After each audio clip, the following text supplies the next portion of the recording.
পিকচারটা দেখে আপনারা বলেন তো যে এগুলো আমরা আগে কোথায় দেখেছিলাম, যে হসপিটালে হামলা, মানে বিশ্ববিদ্যালয়ে হামলা, সব জায়গার মধ্যে হামলা করেছিল।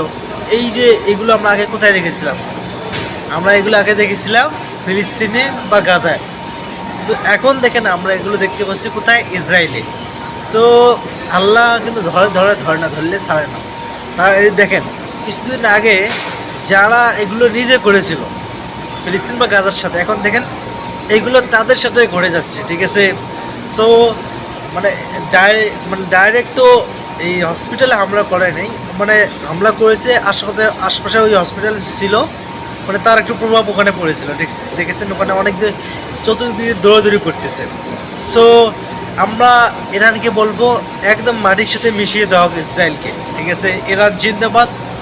আর আশা করব প্রত্যেকটা মুসলিম কান্ট্রি যেন ইরানের সাথে দেয়, ইনশাআল্লাহ।